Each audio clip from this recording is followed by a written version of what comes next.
อัสสลามุอะลัยกุมค่ะวันนี้แอดมาทำเมนูกุลาเมรออายัมเดี๋ยวเรามาเริ่มทำกันเลยค่ะเริ่มจากนำถั่วฝักยาวมาหั่นเป็นท่อนๆ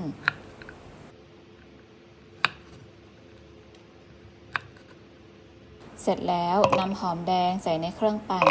ตามด้วยกระเทียมข่าแล้วก็น้ำเปล่าจากนั้นก็ไปปั่นให้ละเอียดให้ได้ประมาณนี้นะคะ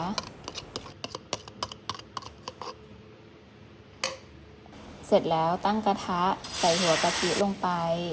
ตามด้วยเครื่องที่ปั่นไว้เมื่อกี้ลงไปพริกแห้งปั่นละเอียดจากนั้นก็ผัดทุกอย่างให้เข้ากันค่ะแล้วก็ใส่ผงแกงเนื้อลงไปจากนั้นก็ผัดทุกอย่างให้เข้ากันค่ะผัดไปเรื่อยๆจนกว่ากะทิจะแตกมันนะคะ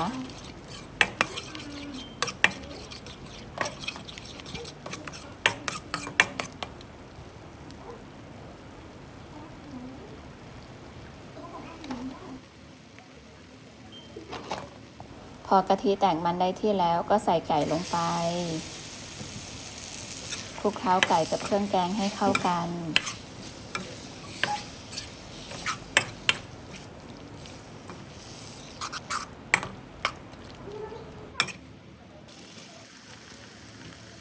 พอทุกอย่างเข้ากันดีแล้วก็ใส่หางกะทิลงไป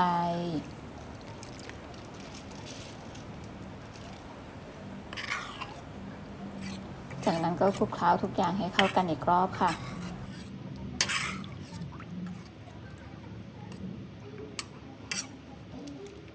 พอเข้ากันดีแล้วก็ปรุงรสด้วยน้ำตาลแว่นเกลือแล้วก็คนทุกอย่างให้เข้ากันค่ะ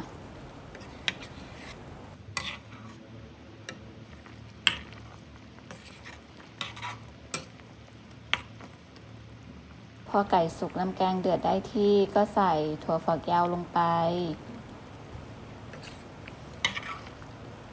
คนอีกรอบแล้วก็รอให้น้ำแกงสุกอีกรอบนะคะ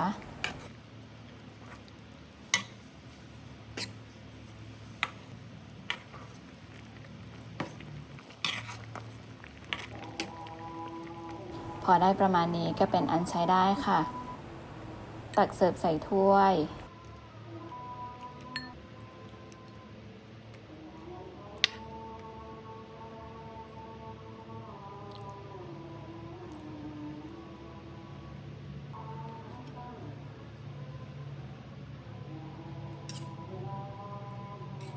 แค่นี้ก็เป็นอันเสร็จสิ้นแล้วค่ะกับเมนูกุลาเมรออายัมเมนูนี้ทำง่ายมากๆเลยค่ะรสชาติจะออกหอมมันกะทิหวานเค็มกำลังดีเลยค่ะลองทำตามกันดูนะคะ